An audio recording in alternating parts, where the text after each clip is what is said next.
Good morning friends, welcome back to my channel love is life. आप सुन रहे हो दास्ताने इश्क। ज़्यादा आप लोग का टाइम वेस्ट ना करते हुए चलो स्टार्ट करते हैं इस स्टोरी को। इस स्टोरी के प्रीवियस पार्ट में आपने सुना कि जो इंचार्ज होता है वो एक रिपोर्ट पढ़ता है, मतलब कि फाइल को पढ़ता है, जिसे वो देखते ही देखते स्माइल करने लगता है। उस स्माइल को देखकर मिस्टर कपूर, उसके मन में चुल मच जाती है। उसे कुछ खटक रहा होता है, मतलब थोड़ा अजीब लग रहा होता है, क्योंकि जो मिस्टर कपूर रहता है वो जाने माने बिजनेसमैन में से एक था। लेकिन वो समझ नहीं पा रहा था कि ये राठौर हंस क्यों रहा है। आखिर इसके हंसने के पीछे का कारण क्या है, ऐसे उसके दिमाग में चल रहा होता है। तो उसे अजीब निगाहों से देख रहे होते हैं, मतलब अजीब नज़रों से। थोड़ा जब कोई अजीब सी हरकतें करती हैं तो थोड़ा हम पागल है इनसाइड वाला नज़रों से हम देखते हैं। छोड़ो यार, जिस नज़र से भी देखते हैं, चलो स्टोरी की तरफ बढ़ते हैं। उस नज़रों से उसे देख रहे होते हैं और सोच रहे होते हैं कि आखिर ये पागलों की तरह हंस क्यों रहा है, आखिरकार इसके हाथ में है क्या। ऐसे वो मिस्टर कपूर बोलने लगते हैं, मन ही मन में सोचने लगते हैं। तो उसके बाद जो इंचार्ज रहता है वो अपने कुर्सी से जो है खड़े हो जाता है, चेयर से, और बोलते हैं वेल डन, वेल डन जैस, अच्छी अच्छा काम किया है तुमने। तो जो जैस रहती है वो बोलती है थैंक यू सर। तो उसके बाद वो मिस्टर कपूर के पास आ जाते हैं, जो बैठे हुए रहते हैं आराम से, वो भी बिना किसी के परमिशन के वो बैठे रहते हैं। वहाँ पे जाते हैं और बोलते हैं please stand up mister Kapoor. थोड़ा सा वो प्यार से बोलते हैं, मतलब अच्छा से बिहेव करते हुए बोलते हैं।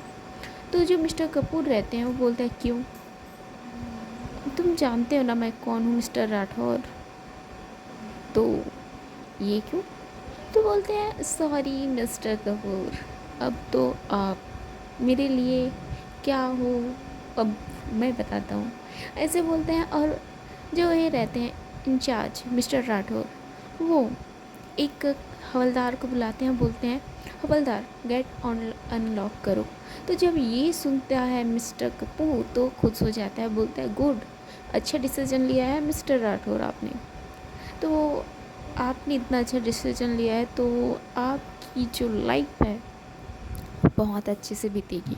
डोंट वरी, आप चिंता मत करिए, आपकी लाइफ में हमेशा खुशी और अच्छी ज़िंदगी हमेशा रहेगी। तो मिस्टर राठौर ये बात सुन के स्माइल करने लगते हैं और बोलते हैं थैंक यू मिस्टर कपूर।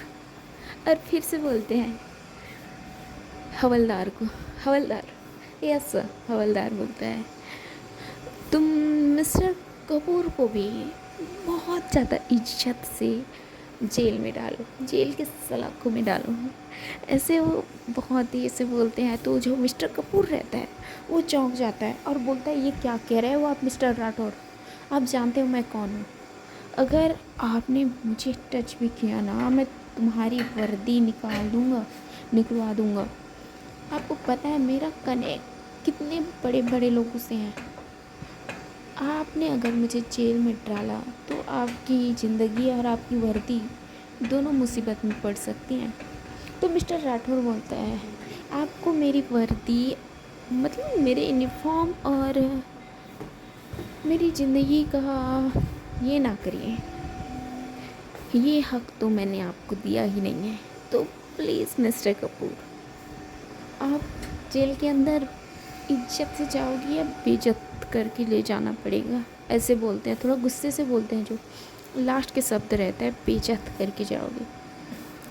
तो जो मिस्टर कपूर रहता है बोलता है तुम्हारे पास सबूत ही क्या है जिसके खिलाफ, जिसके बुनियाद पे तुम मुझे जेल में डालना चाहते हो।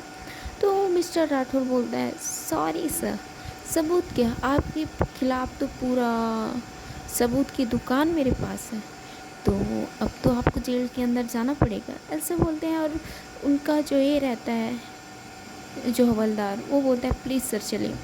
उसके बाद जो मिस्टर कपूर रहता है वो चला जाता है और सोच में पड़ जाता है आखिरकार इसके हाथ में ऐसा कौन सा सबूत पड़ा, जो पहले मुझसे ऐसे चुप था वो अब ऐसे बात कर रहा है। क्या उस फाइल में कुछ है? ऐसे वो मिस्टर कपूर सोचने लगता है।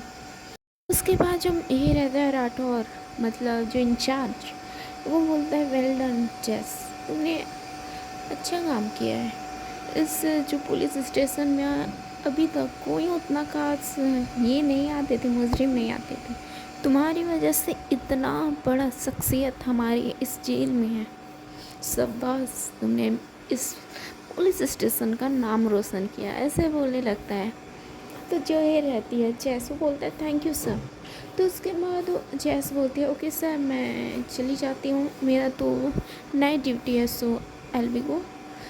तो बोलती है, ये बात सुन के जो ये रहता है इंचार्ज, वो बोलता है ओके तुम जाओ एंड डोंट वरी, कोई प्रॉब्लम नहीं होगी, ऐसे बोलता है इंचार्ज।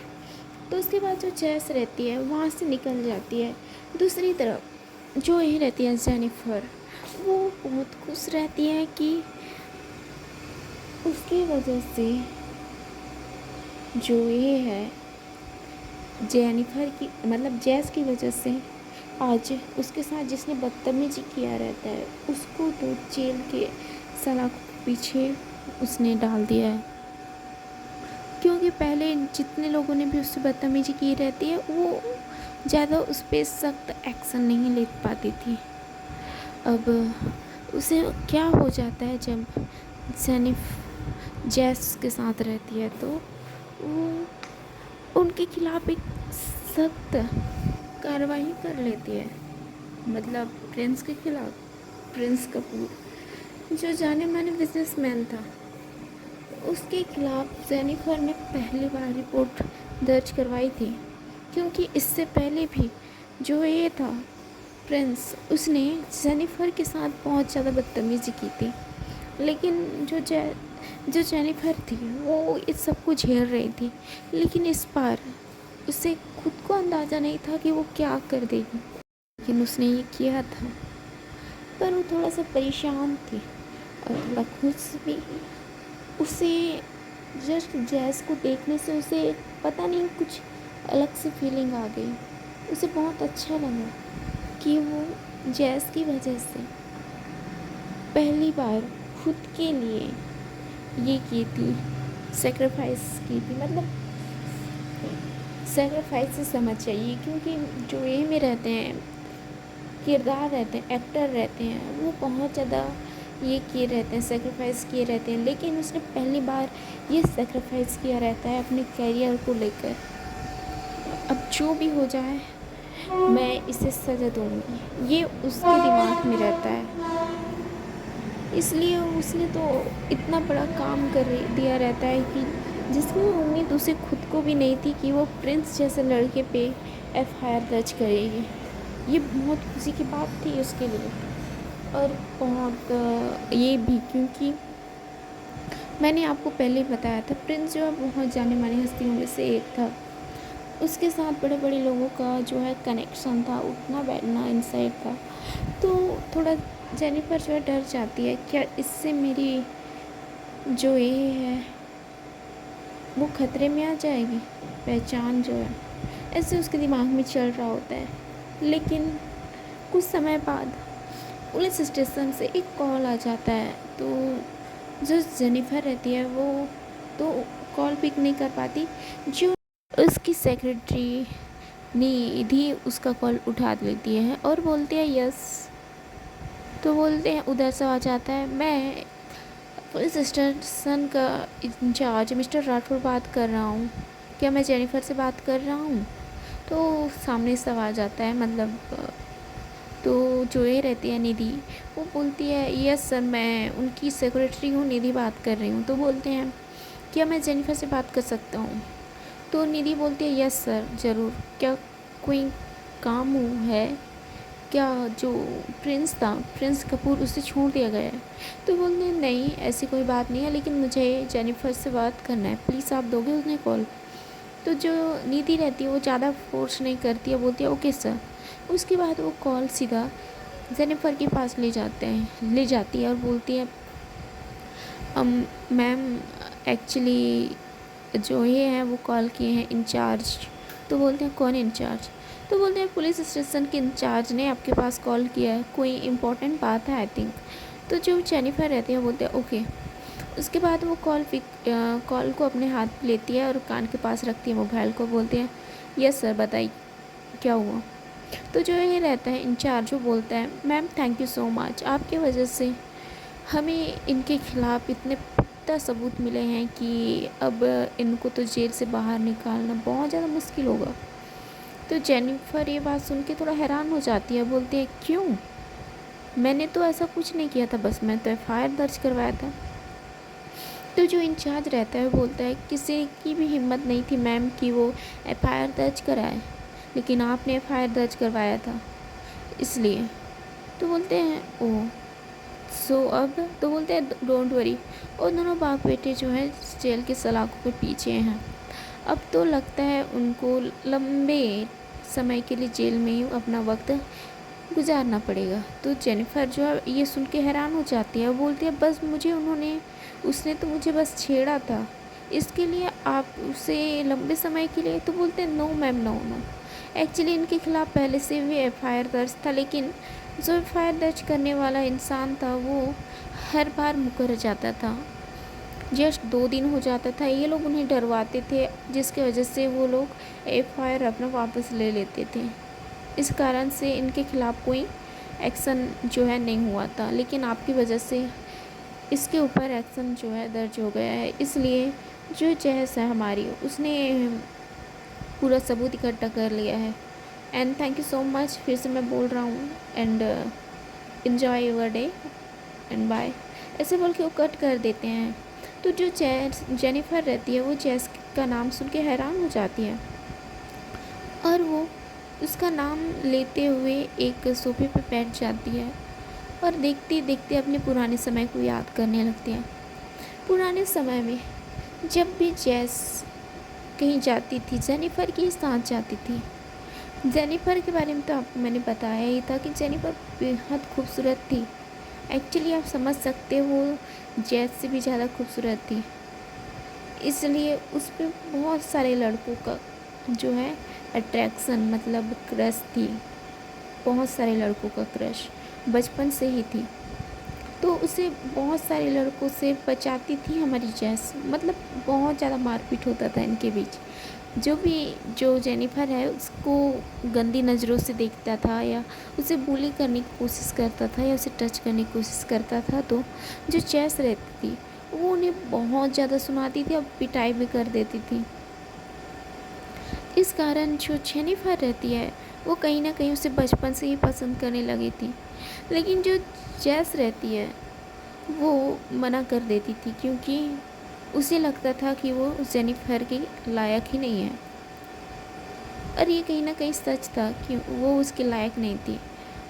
एक्चुअली वो ये सोचती थी, उनकी फैमिली ने उसे रहने के लिए घर दिया, पहनने के लिए कपड़ा दिया, पढ़ने के लिए मुझे जो है किताब दी, और उसके बाद मैं उन्हीं की बेटी के साथ ये सब ऐसे बोल के वो बहुत ज़्यादा अपने आप को गिल्ट फील करती थी। वैसे वक्त के साथ साथ ये होते जा रहे थे और जेनिफर के लिए जो जैस का प्यार है वो बहुत ज़्यादा बढ़ रहा था। वो जेनिफर जो है जैस को बहुत ज़्यादा लाइक करने लगी थी, बहुत ज़्यादा प्यार करने लगी थी।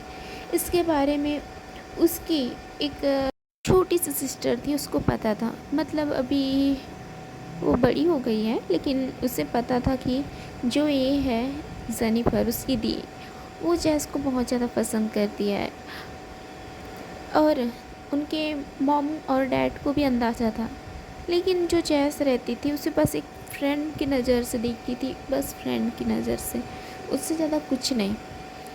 तो जो ये रहता है जो जेनिफर के डैड रहते हैं वो बोलते हैं अगर मैंने इसे ऐसे ही रखा तो हो सकता है कि इस पर कोई शक करे जैस के ऊपर और उसे मारने की कोशिश करें वो लोग। अगर मुझे उन लोगों से इसे बचाना है तो मुझे इसकी शादी करवा देनी चाहिए किसी बड़े घर के लोगों से। उनको जैस और जेनिफर का रिश्ता नहीं पता था, इसलिए वो सोचते थे। लेकिन एक दिन जो जेनिफर है वो जैस के बेहद करीब थी बेहद करीब, मतलब इतने करीब थी कि इनके लिप्स जो है टच होने लगे थे। जो जेस थी वो दीवार से सट के खड़ी थी और जेनिफर उसके साथ, और उसका जो एक राइट हैंड था वो दीवार पे था और लेफ्ट हैंड दीवार में था। वो दोनों तरफ से सिर्फ ब्लॉक करके खड़ी थी। इस चीज़ को जो है जेनिफर के डैड नोट कर लेते हैं और उसे समझ आ जाता है कि जो जेनिफर है उसे बहुत पसंद करती है। इसलिए वो कहते हैं कि अगर इसकी जान मुझे बचानी है तो मुझे इसकी शादी करवानी होगी। ऐसे बोल के वो सोचते हैं और इस बारे में उसकी वाइफ से बात करते हैं, और उसकी वाइफ भी इस बारे में ज़्यादा नहीं सोचती और हाँ बोल देती है, क्योंकि ये बाहर देश में इन सब ये सारी चीज़ अलाउ थे। जो गर्ल्स रिलेशन है, बॉयज़ रिलेशन है, जो भी सभी रिलेशन को वहाँ पे एक्सेप्ट किया जाता था। तो ये तो कॉमन सी बात थी, तो इस चीज़ को भी एक्सेप्ट किया गया था।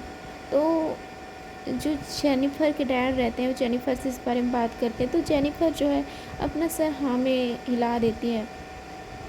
इस बारे में जैस सुनती है तो हैरान हो जाती है, वो समझ जाती है कि शायद ये ज़बरदस्ती शादी के लिए हाँ बोली है।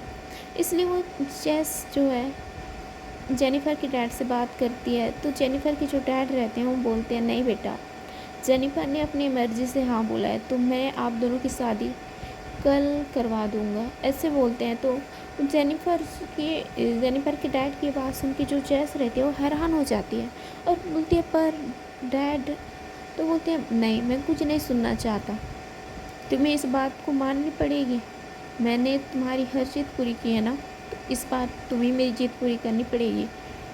तो जो जेनिफर के डैड रहते हैं ये ऐसे बोलते हैं, वहाँ से चले जाते हैं। जो जेस रहती है वो अपना सर नीचे कर लेती है, क्योंकि उसे पता था कि इन्होंने मेरे लिए बहुत ज़्यादा सेक्रीफाइस किए हैं, मतलब जेनिफर के लिए बहुत ज़्यादा सेक्रीफाइस किए हैं। उसने बहुत बड़े बड़े लोगों से पंगा लिया था जेस के लिए, इसलिए वो कुछ नहीं बोलती, हाँ कह देती है। लेकिन वो जेनिफर से एक बार बात करना चाहती थी, लेकिन जो जेनिफर है वो बात नहीं कर पा रही होती है। तो नेक्स्ट डे इनका जो है शादी होने वाला था चर्च में, और इनका जो शादी था वो बहुत ही अच्छी तरीके से हो जाता है। लेकिन ये शादी जो है बहुत चोरी चोरी छुपके छुपके हुआ था, इसके बारे में बहुत कम लोगों को अंदाज़ा था इन दोनों की शादी के बारे में, इसलिए ज़्यादा लोगों को इन्होंने इनवाइट भी नहीं किया था, इसलिए बहुत कम ही लोगों को पता था। तो उसके बाद जो जेस रहती है वो करीबन 1-2 महीने तो जेनिफर के साथ रहती है, लेकिन इन दोनों के बीच कोई भी रोमांटिक पल आता था, पर जो जेस रहती है उसे आने नहीं देती थी, क्योंकि उसे लगता था कि वो उसकी जान बचाने के लिए अपना लाइफ उसके नाम कर दिया है, इसलिए वो बहुत दुखी हो जाती थी। उसे बहुत बुरा लगता था, उसे खुद के ऊपर गुस्सा आता था कि मेरी वजह से एक लड़की ने अपनी लाइफ डिस्ट्रॉय कर दिया है, ये उसके हिसाब से ये सोच रही होती है। तो एक दिन वो जेनिफर के डैड के पास जाते हैं और बोलते हैं डैड मुझे इंडिया जाना है। तो उसके डैड ये सुन के हैरान हो जाते हैं, बोलते हैं पर क्यों बेटा? तो बोलते हैं डैड आपको पता ही है मुझे इंडिया से कितना प्यार है, और मुझे वहाँ पे जाकर आर्मी में अपना जो है एंट्री करना है, मुझे आर्मी के लिए ये करना है। तो बोलते हैं प्लीज़ डैड मैंने आपकी हर चीज़ मान ली ना, मैंने आपने कहा जेनिफर शादी करो, मैंने कर ली, तो प्लीज़ डैड। तो जो जेनिफर के डैड रहते हैं वो ज़्यादा फोर्स नहीं करते और इसके लिए हाँ कह देते हैं। तो जेनिफर के डैड बोलते हैं लेकिन तुम्हारे साथ जेनिफर भी आई। तो बोलते पर डैड, तो बोलते हैं नहीं मुझे कुछ नहीं सुनना। तो इस कारण से ये दोनों जो हैं इंडिया आए थे, लेकिन ये दोनों इंडिया आने के बाद अलग हो गए। जो जेस रहती है वो उसे जो है आर्मी में एंट्री मिल जाती है, इसलिए वो जो है अपनी ट्रेनिंग के लिए बाहर चली गई। इसके वजह से जो जेनिफर रहती है वो अकेली हो गई, और वो धीरे धीरे फिल्मों की बॉलीवुड की दुनिया में अपने कदम रखने लगी, और ये धीरे धीरे फेमस होने लगी। तो इस बारे में सोच के जो जेनिफर रहती है वो बहुत ज़्यादा ये हो जाती है। अब वो बहुत ही ज़्यादा जैज़ को पसंद करती थी, बहुत ज़्यादा प्यार करती थी। उसके प्यार का कोई हद नहीं था, लेकिन जो जैज़ रहती है उनसे थोड़ा अलग ही, मतलब कोई कन्फ्यूज़न था उसे कि जो जेनिफ़र है वो उसके लिए अपना जो लाइफ है उसे डिस्ट्रॉय कर चुकी थी, लेकिन अब वो एक नए मुकाम पे है, तो मैं उसकी लाइफ में इंटरफेयर ना करूं, बस उसे हर एक प्रॉब्लम से बचा कर रखूँगी, ऐसे जो है जेनिफ़र सोचने लगी थी। सो है एवरीवन, इसके आगे के एपिसोड सुनने के लिए प्लीज़ मेरे चैनल को सब्सक्राइब करिए। वीडियो अच्छी लगी है तो लाइक करिए। हाँ, मुझे पता है कि जो वीडियो अभी रोमांटिक नहीं है, तो आपको तो पता ही होगा यार, कोई भी रिलेशन जो है अच्छे से स्टार्ट होता है तो उसकी शुरुआत अच्छी से ही होती है, और जो स्टार्ट होता है रिलेशन वो थोड़ा सेक्रीफाइस और देन कुछ गलत फहमियों से स्टार्ट होता है, वो रिलेशन ज़्यादा टिकता नहीं है। इसलिए इनका भी रिलेशन जो है अच्छे से स्टार्ट नहीं हुआ था शुरू से, इसलिए इनके बीच थोड़ा प्यार नहीं था। प्यार था लेकिन जो जैस है वो एक्सेप्ट नहीं कर पा रही थी। जेनिफर तो कर चुकी थी लेकिन जैस नहीं कर पा रही थी, इसलिए इस वीडियो में तो रोमांस धीरे धीरे आएगा। और आई नो थोड़ा वीडियो जो है अनरोमांटिक है, मैं इस पे एग्री करती हूँ। देन मैं धीरे धीरे इस वीडियो में रोमांस डाल दूँगी, and don't worry and enjoy this video, and then thank you so much and bye. अपना ख्याल रखिए और वीडियो एंजॉय करिए।